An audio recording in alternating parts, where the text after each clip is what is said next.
Thank you all for joining us this evening. Just a reminder that after the lecture, there will be a question period. So we'll take a short break with refreshments at the entrance of the library, and then we'll reconvene here for the discussion. So it's my pleasure to introduce Dr. Q Lin, who is now in her second year as an assistant professor in the Department of Philosophy at Simon Fraser University. Dr. Lin earned her PhD from Duke University and received a postdoctoral fellowship at Cornell University. She is the recipient of numerous international and interdisciplinary awards, including those from the John Templeton Foundation and the Einstein Forum. Dr. Lin's research covers both early modern philosophy and the history of the natural sciences, as well as Chinese philosophy, especially Chinese Islamic thought. Much of her work focuses on the promotion of lesser-known figures in both traditions, and she has published articles in a wide variety of thinkers, from Du Chaillu to Zhuangzi. She is currently working on a manuscript for the Cambridge University Press entitled Death and Immortality in Chinese Philosophy. In addition to these many accomplishments, Dr. Lin is also a proud graduate of St. John's College. She traces the discovery of her own love of philosophy to the time she spent as an undergraduate in Annapolis. So we're very glad to welcome Dr. Lin and her expertise to the Santa Fe campus, especially during the inaugural year of our new graduate program in the Middle Eastern Classics, which is offered alongside our well-established program in the Eastern Classics. I'm sure her thoughts on Mencius will be of great interest to everyone in our community, and she has expressed great excitement at giving a lecture at St. John's, where it can be just her and the text, and we have a discussion together. The title of her lecture this evening is How Can Shun Live Happily Thereafter? Please join me in welcoming Dr. Lin. Thank you so much for this very kind and enthusiastic introduction. I appreciate it a lot. So today I'm going to give a lecture about Shun. And I mentioned to April that St. John's is probably the only place where you're allowed to present something that is not part of your research proper. So Mencius, I'm not a Mencius scholar. There is no Mencius secondary scholarship today. What we have today is just a room of ourselves and Mencius, the text. Right, so we're going to try to see if we can make something out of this text together. All right? So in this talk, I'm going to first invite you to read the text with me together to see what Mencius has proposed in the text. And then I'm going to show you some fairly common responses that you could have guessed from people treating and discussing this text historically. I mean, no secondary literature, but just very kind of common type of responses that you could easily anticipate from others reading this text. And I'm going to give you some kind of my qualm about these very common responses and tell you why I don't find them satisfactory. And then lastly, I'm going to try to propose another way of reading the text where this, what Mencius wants to discuss there is not just a classic case about value disagreement. I was trying to see if we can look at the whole thing from a different perspective and by emphasizing a different details in the text, which I believe is very crucial. Okay. So what's the text? All right, so I'm just going to read the text with you. Tao Ying asked, saying, Shun being sovereign and Gao Yao chief minister of justice, if Gu Shou, which is Shun's father, had murdered a man, what would have been done in the case? Mencius says, Gao Yao would simply have apprehended him. Then they ask, but would not Shun have forbidden such a thing? Mencius answered, indeed, how could Shun have forbidden it? Gao Yao had been subject to the law by a proper source. In that case, they ask, insisting, what would Shun have done? So here is a very, very puzzling response from Mencius that a lot of people do not find themselves happy with. Mencius says, Shun would have regarded abandoning the kingdom as throwing away a worn-out sandal. He would privately take his father on his back and retire into concealment, living somewhere along the seacoast. There, he says, he would have been all his life, cheerful and happy, forgetting the kingdom. Okay, so the term they're used to refer to the kingdom is actually tian-xia, which literally means all under the heaven. Okay, so this is just Mencius' response. Okay? So there are a couple very important details here to be noted. Right? So first of all, notice that this is a hypothetical case. Okay? So Shun's father never had murdered someone and had created this moral dilemma for his son to solve. Although some of you may have known that Shun's father was a very awful person too. Right? He did try to murder Shun several times but failed because he favored, along with the mother, they favored the younger son. Right? So he did many terrible things, but actually murdering someone was not one of them. This is merely a hypothetical case. And second, unlike the more simplified case in the Euthyphro, Shun is not going to be the one prosecuting or ordering the arrest of his own father. Right? So here, it was quite explicit that it's going to be the chief minister of justice, Gao Yao, who's going to do the job.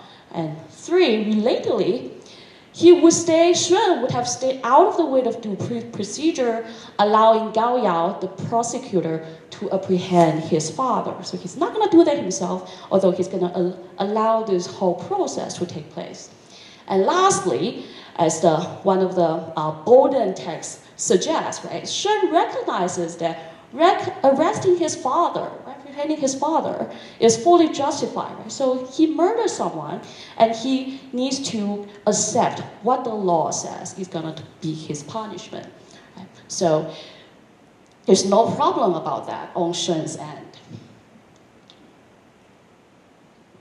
However, even with all this qualification, it appears that this passage still leaves many people in puzzle.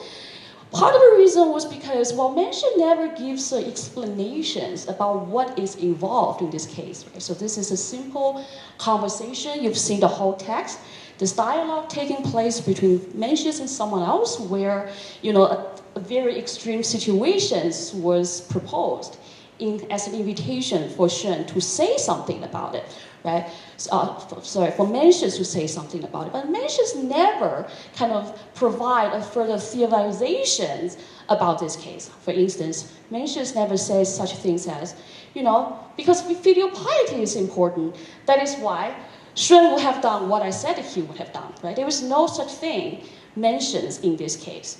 So precisely because this passage is so open-ended, it generates many responses historically. So I'm just going to give you some examples of what people would have commonly said about it. Right? Something that you could easily imagine yourself saying in a seminar. Right? Again, no secondary scholarship. All right, so the very natural response is that, maybe here we're seeing is a very extreme case of filial piety. It seems like Mencius was willing to kind of sacrifice everything, just to preserve filial piety, this virtue, at the expense of every other thing at all costs, right? So you might think that Shun's forgiveness and willingness to resign kingship makes some feel uncomfortable about ideas that justice and rulership, which is overridden for filial piety. You might see this as just a very extreme kind of political ethics. So there is no way that you can defend Mencius if you're someone who thinks that, he's just being very extreme here. Or you might also ponder whether examples like this suggest that even moral exemplars, even sages like Shun, could have encountered cases where he was not able to do the right thing, where he would have had moral failings. So even exemplary figures like Shun can be overcome by emotions and commit morally questionable acts.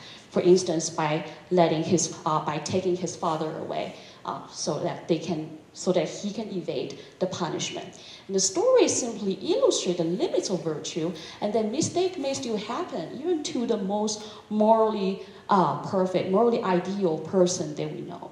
Okay? However, just judging by the ways in which Shun was portrayed, it doesn't seem as if Mencius was trying to suggest that, he sees what Shun would have done as moral failing. After all, Shun will be living happily thereafter with his father, right? So it does not seem to be that Shun is recognizing that by doing what he was trying to do, he would have compromised his moral values. Instead, he seemed to be pretty happy with his choice, right?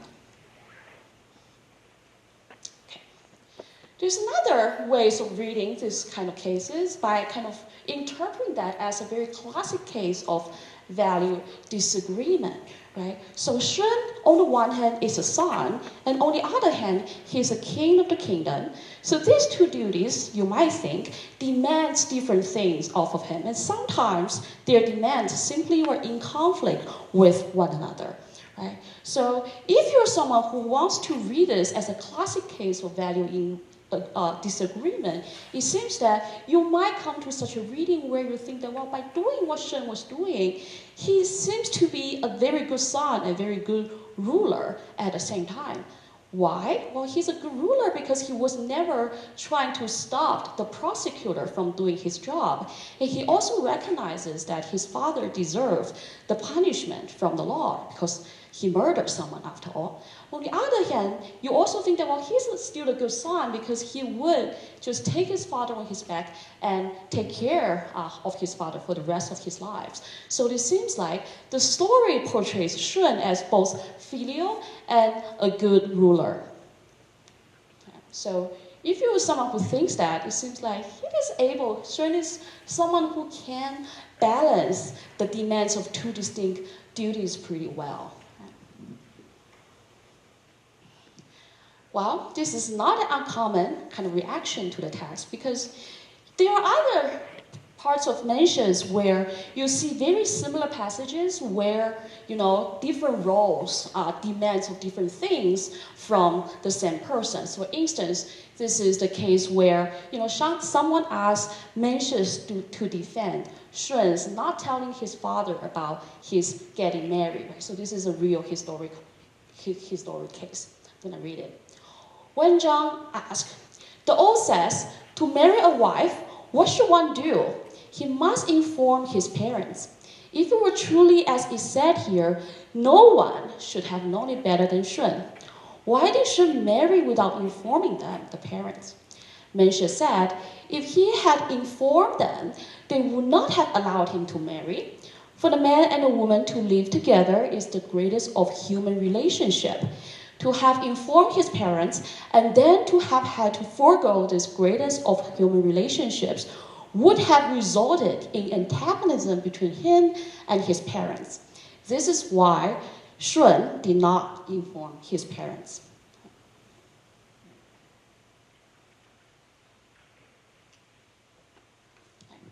So in this passage, we see the following thing. The stereotype of Confucianism would simply have Shun telling his parents and allowing them to deny him marriage. Right? So if you're someone who's simply, very stubborn and by filial, you just want to play by the book, this is what you would have done. Right? You would have informed the parents with the full anticipations that they're going to deny this request.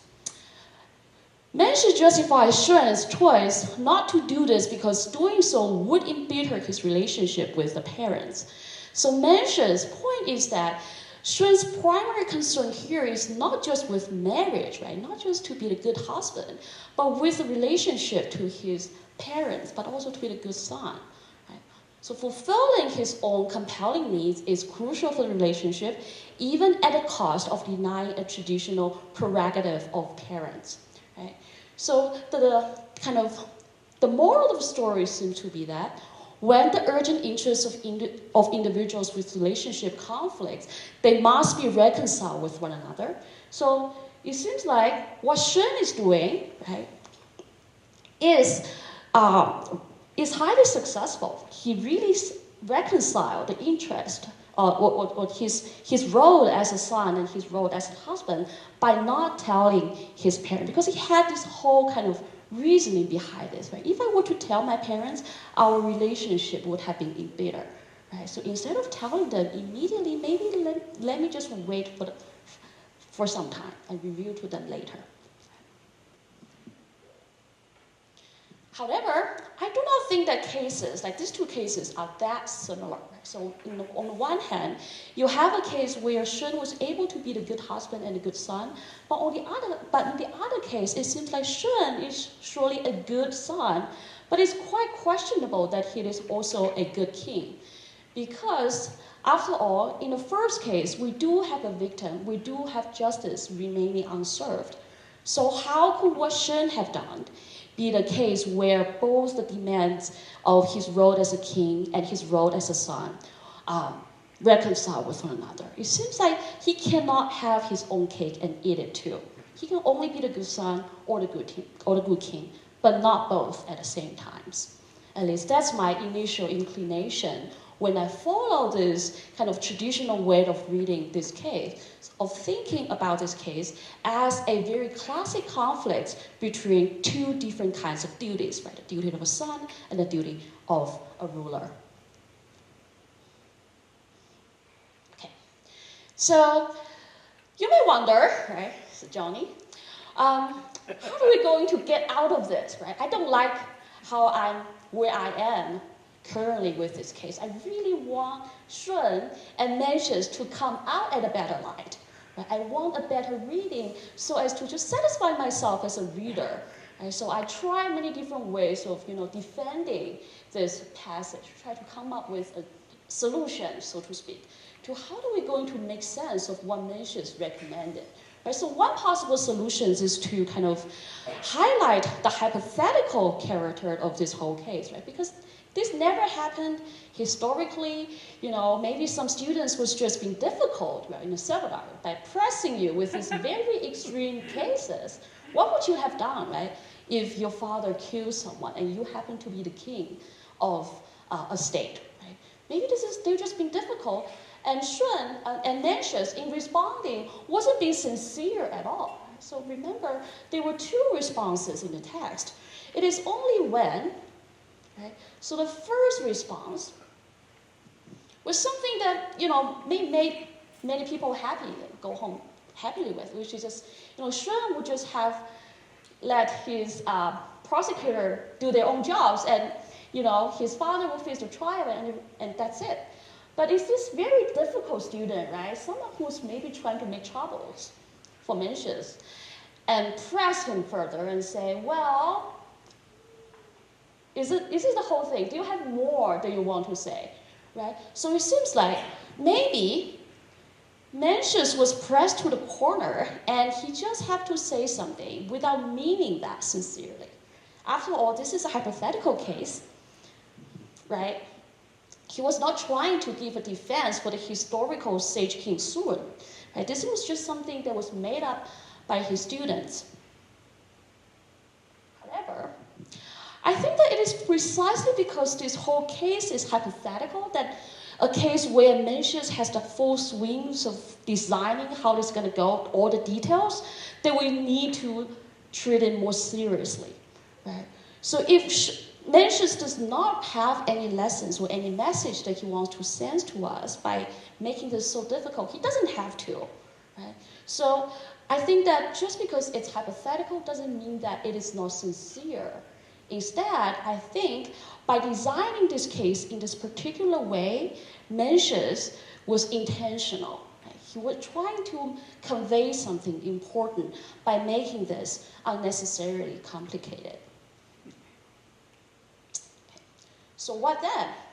So you might want to say that, well, a lot of Chinese philosophers were not regarded as really systematic in that they do not produce a treatise where one kind of axioms follow the others, right? So a lot of those Chinese philosophical texts takes the formats of conversations. Sometimes they're just very scattered remarks recorded by the students, right? That was said by the masters. There is no guarantee that every piece of those texts are gonna hang together like a system. So maybe this is what we're seeing here. Although Mencius emphasized the importance of justice as a value repeatedly throughout the text, there might just be this case here we're seeing may just be the glitch, may just be the loophole in his system. Or maybe if you think that he was not trying to be systematic in the first place, then it'd be even easier for us to accept this case as an outlier in his otherwise very kind of argumentative kind of collections of text. However, I think that would be too easy of an escape hatch, as I simply don't like to point out that, oh, hey, because they're not systematic, let's just leave that aside. So I think that perhaps as readers, there's one thing that we can do is to try to step out of the usual way of thinking about the case as a classic case of value disagreement and ask ourselves this very question, like, what is it about this Shun passage that unsettles us, that bothers us, that makes us feel uncomfortable, that makes everyone after Mencius wanting to defend Mencius despite what he says? And is it because we believe that Shun had a better option in that situation? Could Shun have done better as the king and the son in that extreme situation? That becomes my questions. So part 3, could Shun have done better? So for everyone in the room, this is a hard question to ponder. What if your father commit murder? What would you do? I want to let this sit with you for a moment. And in Shun's case, there is a very crucial complication. It is not just anybody whose father commits a murder, but he also happens to be the king who holds absolute power as the political leader of the country. Right? So we're not talking about any ordinary citizen. We're talking about someone who was basically able to do anything that he wants to do. Think about the time and the social contact there. It seems like if Shun could have chosen otherwise, I mean, maybe except for undoing what his father had done, right? He's not God after all. But maybe except for this, he was able, given the resources that he had at hand, he could have, there's many different options in front of him. And yet, the one that he was choosing was quite surprising. Well, you might think, as I have mentioned, a very natural option for Shun seems to be, well, he could just allow the father to go face trial because, after all, the father committed murder, and everyone in his, most of his contemporaries, if not all, knows that Shun's father was a terrible person. Right? He had a bad record. He had done bad things. And he even tried to kill Shun. So it seems possible that, even if he would just let his father face a trial, people would not have judged him so harshly.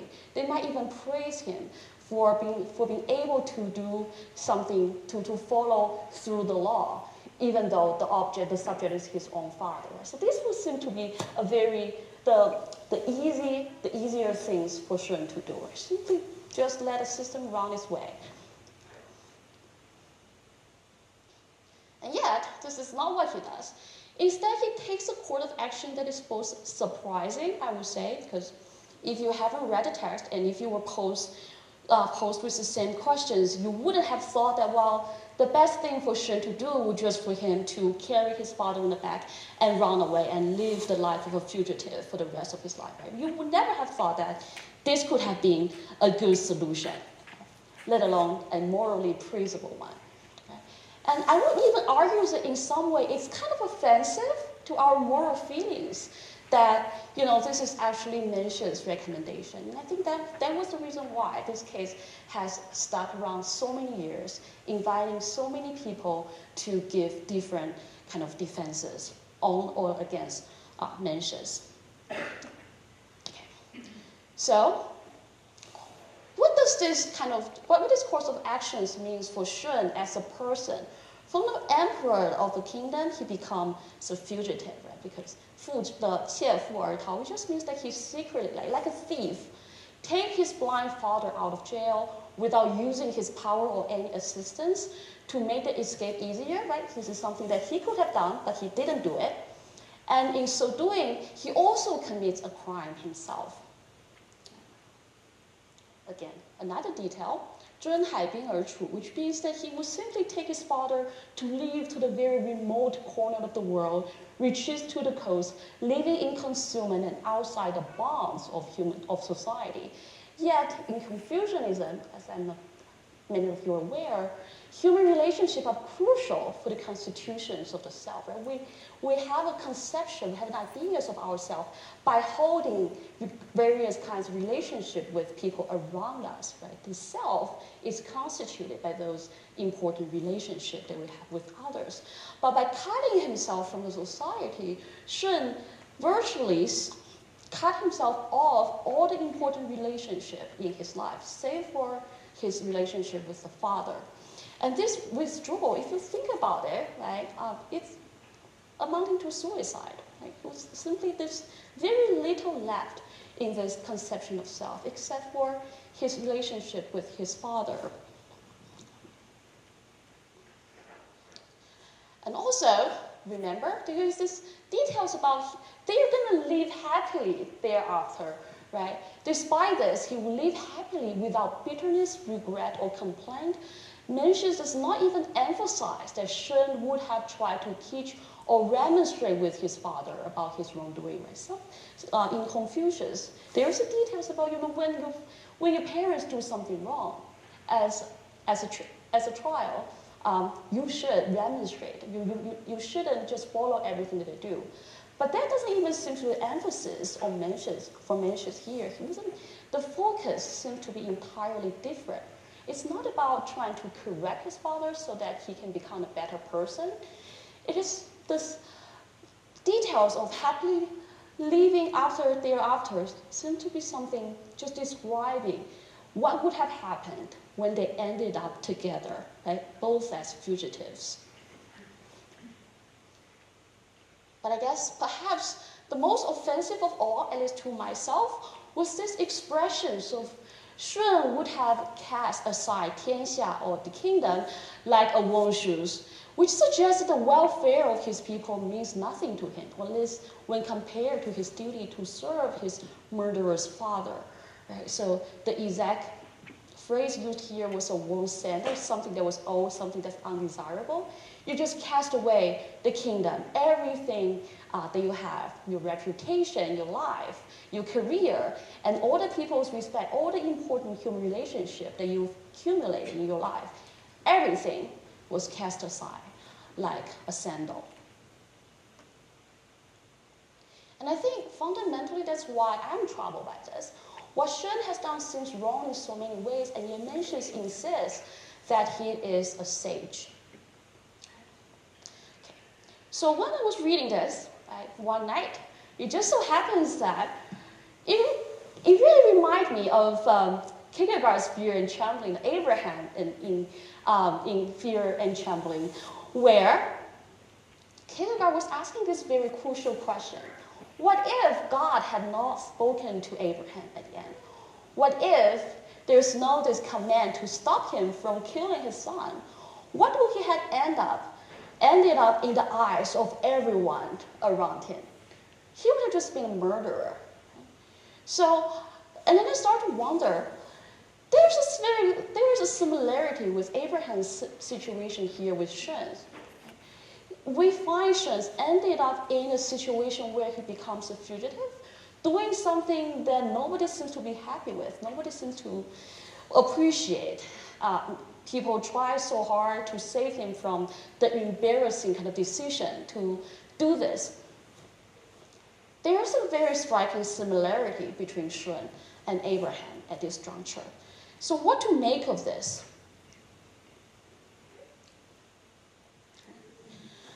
Well, interestingly, there is this twist that we don't know much about how Abraham felt on the trip, whereas we do know that Shun's feelings, he would happily live his life with his father. And this suggests, and the reasons why many of us do not find this a happy solution was because casting aside tian-xia would have meant a tremendous loss for us. We would have been casting aside many things that we thought are of great value to ourselves, just so that we can run away with a murderous father. That for us was something that is not only just uneasy, but something that was sick to think of. However, by contrast, this would have been something easy for Shun to do. He would just cast aside everything that's significant to him, like a worn sandal.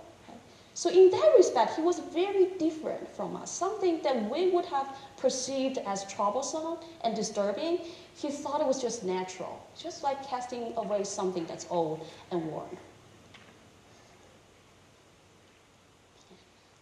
So I think this case really is not about Guso. It's not about the father, and it's not about Shun as a king. It's not about value disagreement. It's rather, I think it is about emphasizing the worthlessness of tian-xia in the eyes of Shun. And why is that a virtue, you might wonder? After all, everything that I deem as valuable, as significant, are in tian-xia, right? I'm not going to just discard everything I owned so that I can run away to live a fugitive's life. At least that's not going to be easy for me. If you're going to live a life like that, God forbid, if I'm forced to live a life like that, I'm going to be bitter, right? I'm going to be complaining. I'm going to be reminding of the beneficiary of how much sacrifice I have made for them so that they can enjoy the remainder of their lives. Not Shun.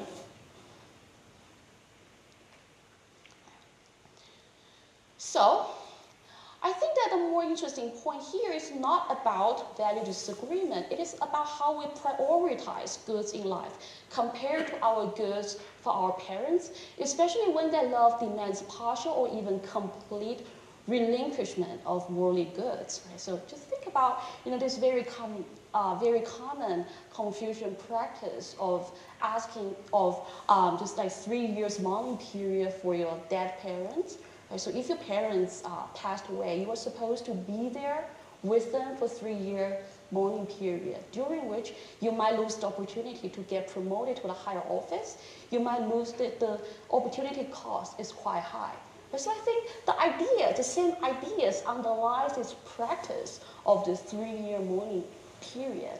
It's more like occasions for you to think about what your parents have done to you during your infancy, and what you were doing for them is just to return their favor when you are unable to survive on your own. Okay?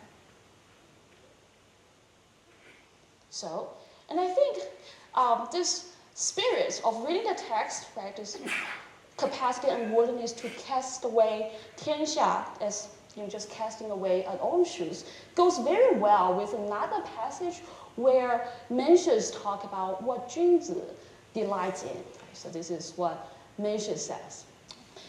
Junzi has 3 things in which they delight, and to be ruler over the kingdom is not one of them. Right? That his father and mother are both alive, and that the condition of his brothers affords no cause for anxiety. This is one delight. This is about family. That when looking up, he has no occasions for shame before heaven, and below, he has no occasions to blush before man. This is the second delight. So this is with respect to people around you, people you hold significant relationship with. That he can get from the whole kingdom the most talented individuals, like getting all the smart students to teach, and teach and nourish them. This is the third delight. Junzi has 3 things in which he delights, but he emphasizes again in the same passage. He says this 2 times. And to be ruler over the kingdom is not one of them. So I think this is a very striking kind of message, at least to me. It allows me to look at the Shun passage from an entirely new light. And that light just casts just put Shun in a much more positive setting. Right? He was portrayed as someone who does not want to stay as a ruler of the kingdom, because that was not something that he finds delight in. For him, that's pure service. Right? You're merely serving the people. It's not something that is so significant, so valuable that it cannot be left aside. And I think perhaps this is something that Mencius also wants us to see, that tian-xia is safer and better off in the hands of someone who can cast it aside like a worn shoes when circumstances demand, instead of someone who wants to hold it so hard, want to cling to it so hard, so strongly that they don't want to leave that to the hands of someone else. Because such people never see tian-xia as something they own privately, it's not their property, or a reservoir of goods to exploit. And so I think that this kind of message really can resonate with us given a lot of things that happen in the world lately. We have seen many cases where people were desperate to retain their power and to stay in office at the expense of other people's interests and benefits, right? And so what Mencius was trying to kind of advocate here seems to be a very different image of an ideal king, as someone who is seeing his office as a role of serving the people, but not as a way to get benefits. Right? And that is why he has no attachment whatsoever to his office. He could just easily lift aside to another able person, right, for them to take care of the people when they decide that, well, it's time for me to take my murderer's father to the coast and live a life of concealment thereafter happily. Thank you. This is my talk.